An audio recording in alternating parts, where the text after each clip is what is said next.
does it feel like to be 5 kilometres away from Russia? Feels interesting. I mean, if you were making this drive, 6 months ago, it would be like, oh, cool, we're driving through Poland and Kaliningrad is that way. Maybe we'll stop by. But now it feels different, and it's a shame that you can't visit Kaliningrad because it's a huge centre for culture, it's a huge centre for the arts and creativity, and the people over there, they're just like me, they're just like us, and they've been affected by this in that they're pretty much stuck in this newly made pariah state now. They can't visit the rest of the world, and the rest of the world can't visit them. It's just one of the many effects that this war is having. So yeah, I do feel it's a shame that we can't just go and say hi. These were my thoughts as I drove past Kaliningrad, a small Russian enclave nestled within the European Union. I'm on a journey, visiting a number of NATO exercises across Eastern Europe. But first, let's rewind a little. February 24th, 2022. It's a date that will be written into the history books as one that changed the geopolitical landscape of the world in a way that few other days have done in the past. I stayed up throughout the night as the invasion unfolded, tracking updates from people on the ground through Twitter, Instagram, Telegram, and Reddit. Trying to piece together what was happening and where. Through social media, a new era of grassroots reporting has emerged, and never before has a conflict been so visible. And in real time. While these images have been unfolding in front of our eyes, many have questioned, what is NATO doing? A defensive alliance set up to deter this exact threat.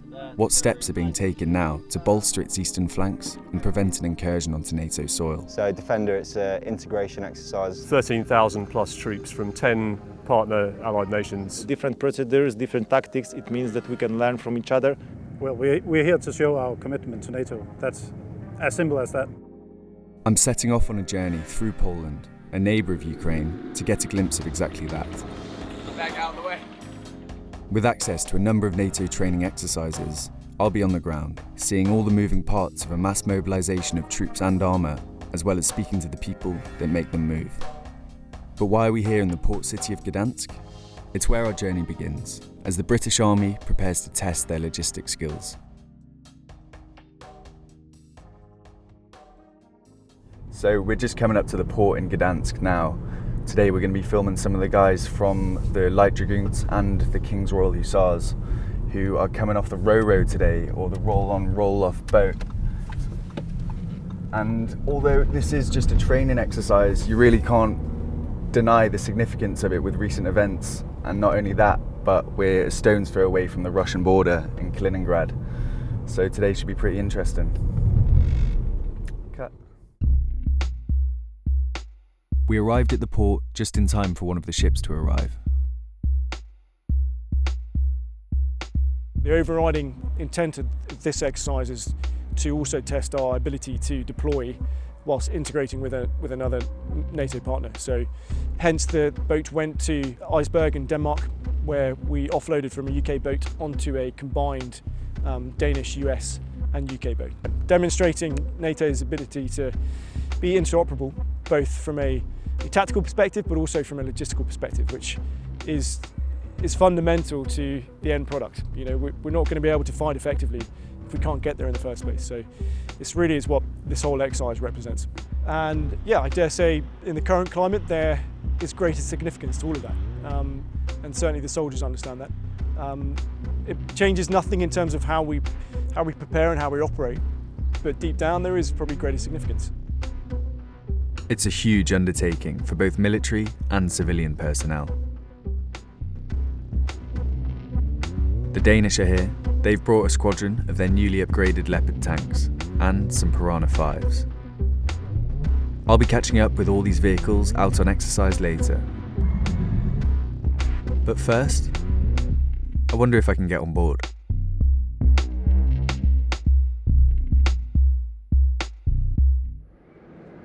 So I've just managed to sneak myself on board. The smell is incredible. It's a mix of oil and iron and hard graft, I guess. It's really quite distinctive, and the sound as well. There's a really deep rumbling down here, and also obviously lots and lots of military hardware. I'll just give you guys a little peek behind me here.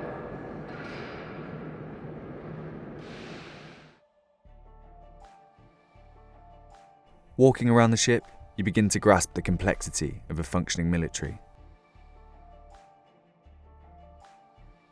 We found some bulldogs here behind me. It looks like they're probably going to be off quite soon.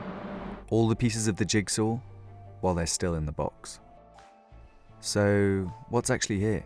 All the kit that goes with us being able to operate effectively. So, you know, you'll see behind there's ISO containers full of our equipment, from communications equipment, kit that keeps the vehicle going, but also just the standard logistical food, water, and clothing, everything that requires us to be self-sustained, and that is the purpose of this exercise for us, is to be able to be self-sustained for a number of days and weeks in country. Within a matter of hours, an entire ferry is unloaded and vehicles readied for their next destination.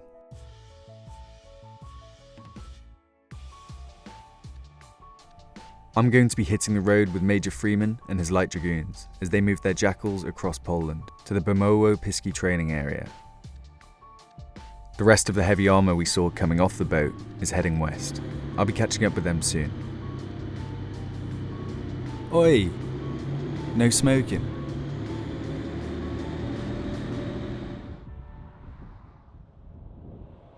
So this isn't something that you get to do every day. We've just caught up with the jackals and the coyotes from the light dragoons.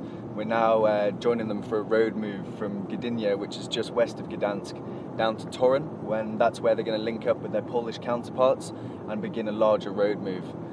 So we've got a police escort behind us, jackals and coyotes in front, and yeah, out on the open road. It's very exciting.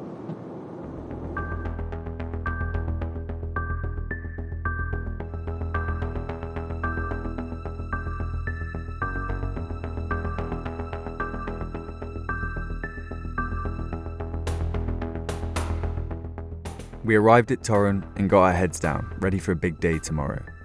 The LDs will be getting acquainted with the Polish Wolverine for the first time. For me, it would be my first time in a jackal. James, what's a few things I should know before getting on the jackal? A few things you should know before getting on the jackal. Always have comms throughout the vehicle. Just maintain situational awareness, especially if you're in the back, because as a gunner, you can't always have your head up. For the driver and commander, maintain communication throughout. It gives them confidence, but also makes them know exactly what you want, so they know where to go. And finally, just enjoy yourself. Lovely, man. Cheers. So that was James. He's the vehicle commander. Great bloke, and yeah, he's going to be get me on board for my first ride in a jackal. So the road move's going to be about 6 hours total today. You can do it in 2 legs as far as I know, which is going to be 3 hours roughly each. I've been told it gets pretty chilly in the back while they're driving, especially as in Poland. Armoured vehicles like this can travel faster than they are allowed to in the UK, so you can get real breezy in the back. So luckily I've got my skiing jacket on, got goggles, and I've got a face mask and whatnot should I need it.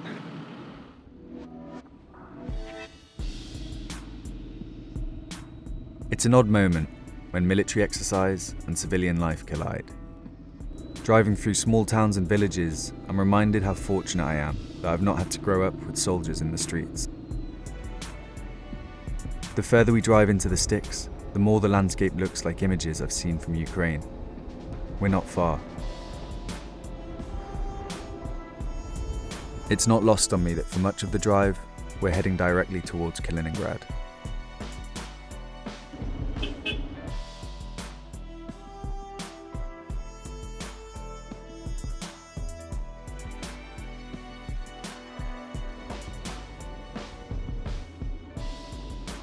That's just about the end of a 6-hour road move with the Light Dragoons. We're here very close by to BPTA, which is where Obkabrit is based here in Poland. And this is the location where the guys are going to start to integrate with the 12th Mechanized Brigade of the Polish Army. Britain stood up for Poland when it mattered, and Polish pilots played a crucial role in defending British skies from the Luftwaffe. This is just the latest chapter in that partnership. And that's very cool. Night vision is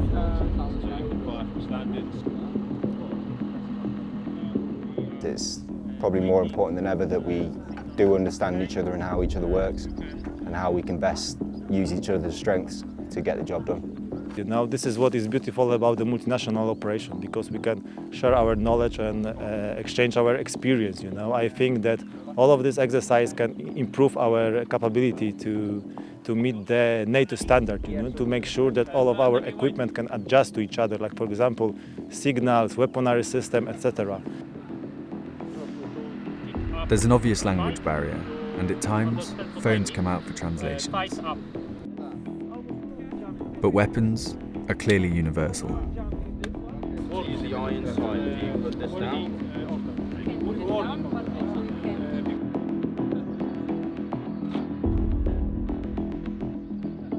Here's one that you might recognise.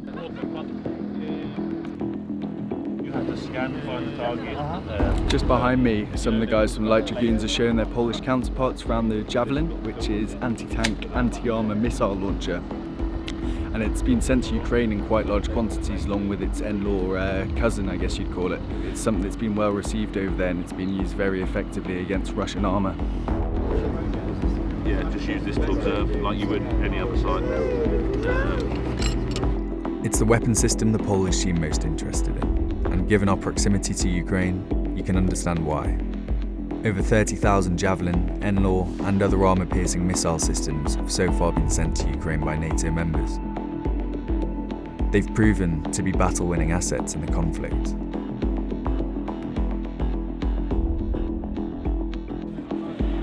What about the Polish Wolverine then? What do you reckon, Colsey?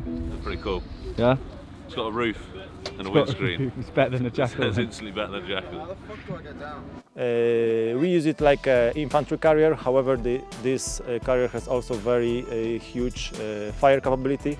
The 30mm Bushmaster is located on the turret, and I can assure this is a perfect weaponry which we can chance to examine in Afghanistan, and he passed his test. How's it going, mate? I caught up with the guy that drove me down here, the aptly named Trooper Wheeler. So, my name's Trooper Wheeler. I'm a driver in 3rd Troop in C Squadron in the Light Dragoons, and essentially I just drive a Jackal around. From the port to here, I'd picked up on the attention to detail at every level. I asked Trooper Wheeler about the intricacies of deploying his light cavalry.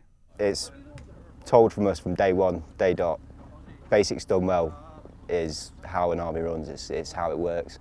And like we've seen, if the basics aren't done well, it just doesn't work, even at any level throughout the chain, whether it's supply, whether it's the people out on the ground. If they're not doing their job, the basics well, it just doesn't function, and it soon starts to crumble. It starts at the Billy basics, getting like the engine and making sure all the mechanical side's working and functioning correctly, and then you start putting things like the cam on and scrim on, your personal kit on, and getting it all laid out how you personally like it. There is quite a lot of options there, so it's very much down to the crew, down to the driver, down to the commander, how they like to keep their Jackal. But for the most part, it's starting at the bottom and then working all the way up to getting the weapon sorted, getting the cam sorted, getting everything else sorted. And by the end of it, hopefully you have a pretty polished product which is ready to roll. So Jackal is our platform. It's an armoured fighting vehicle used mainly for light reconnaissance work, and that's what we do. That's our job role. Commander carries a general purpose machine gun, 7.62 variant. The gunner has HMG, which is a 50 caliber machine gun, or a grenade machine gun, which fires 40mm grenades on auto burst.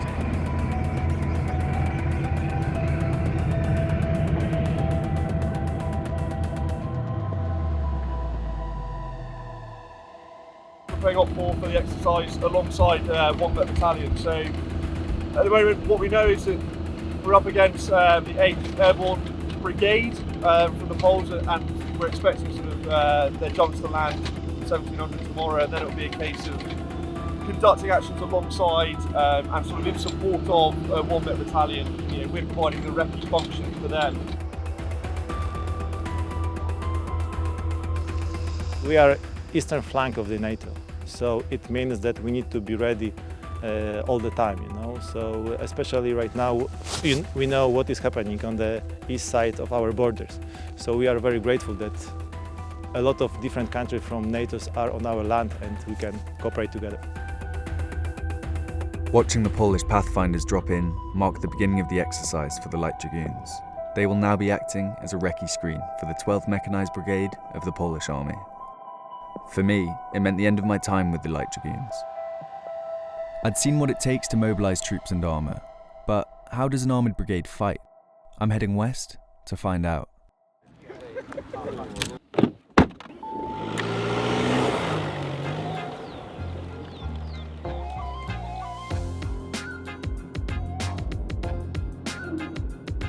Bloody gorgeous.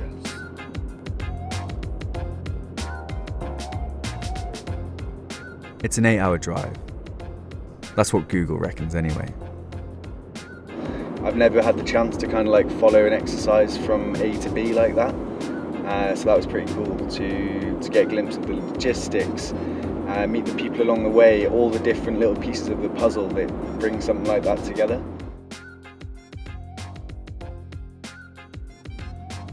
Arriving at Dragoons, I'm not sure I was quite ready for the sheer amount of armour that's here.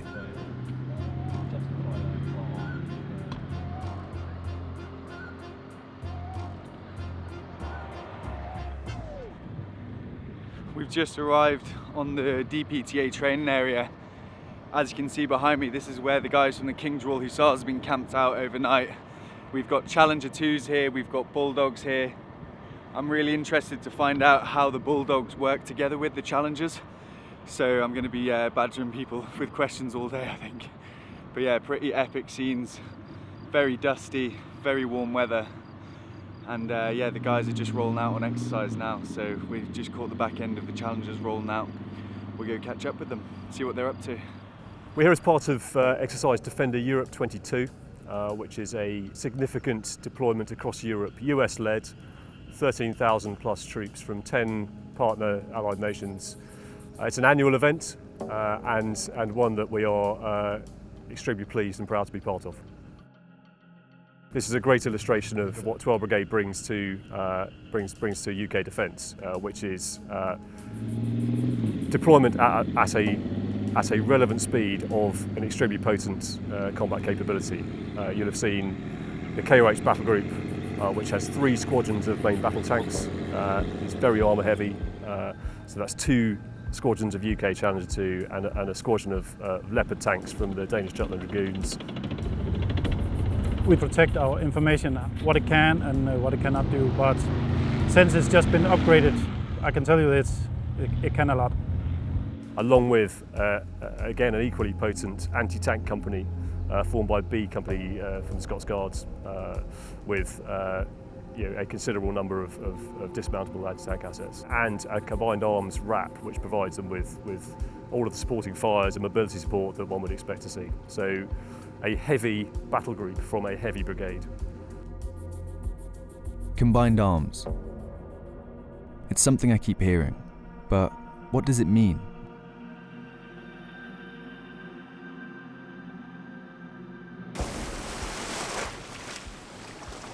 Tanks are there primarily to conduct shock action, a mobile fires platform to be able to close with and defeat the enemy.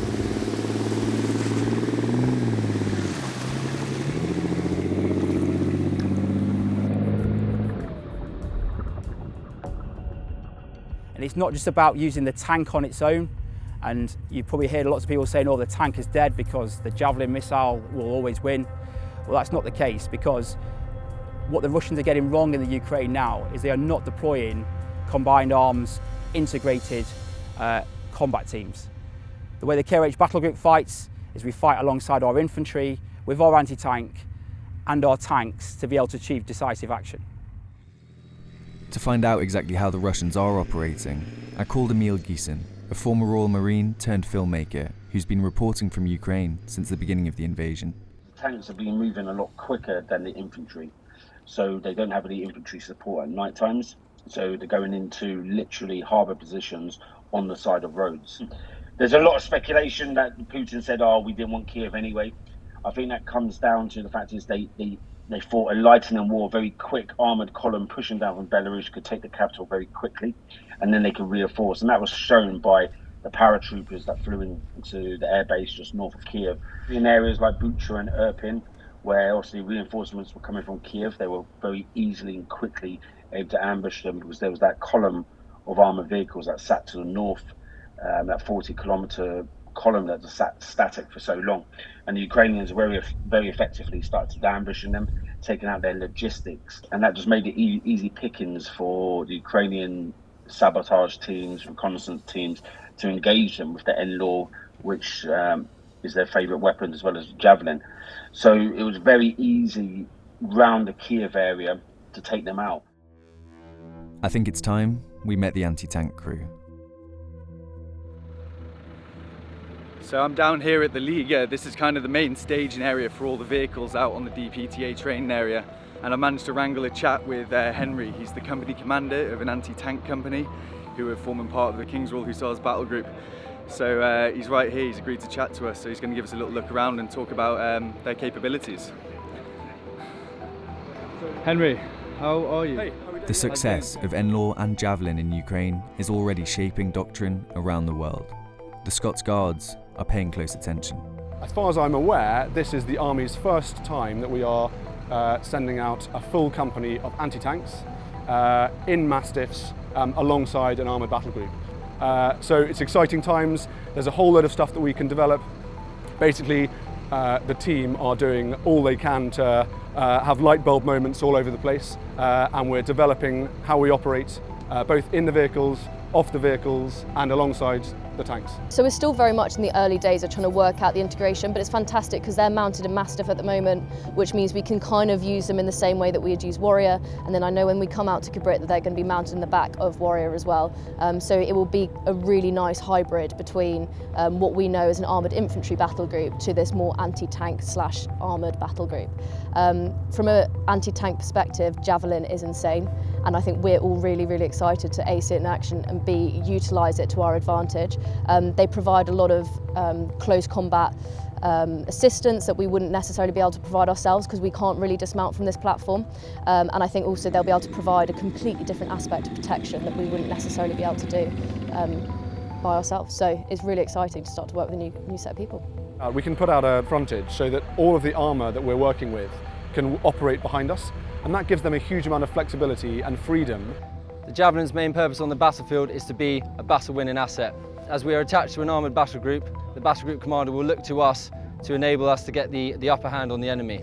We will punch out before the main body and have a devastating impact on the enemy before the main armament is brought to bear. Whereas we might be matched like for like with armour, this gives us a capability over the enemy that they simply do not have and they are unable to counter. The British Army is based on combined arms manoeuvre, being able to use armour to push through ground, clear major obstacles, infantry to come in and clear the complex element and hold the ground that has just been cleared through. And then of course you layer in on that, you layer in the artillery, you layer in the engineers, and then the logistics behind them to make it all happen. And that's just fundamentally how we train. That's how the doctrine works. That's how we train to fight out here. We rehearse conceptually, we rehearse physically, out on the training areas, and that's all part of our mentality. I think what we've seen from Russia is that they haven't necessarily integrated that well. They haven't spoken directly to each other. They haven't linked in well to fuse all of those different capabilities together to make sure that they have a coherent battle group or battle grouping or formation to achieve one specific aim at the end. Modern weapons, often used in guerrilla-style attacks, are giving a world power a bloody nose. What fascinates me the most is that with all the armour and technology in the world, in 2022, it still comes down to the people on the ground. The next stage of my road trip takes me up into the Baltic states, as the Estonian Defence Force is joined by NATO partners for a training exercise on a scale I've not seen before. they'll be simulating defending Estonia from an invading neighbour. Subscribe now if you don't want to miss it.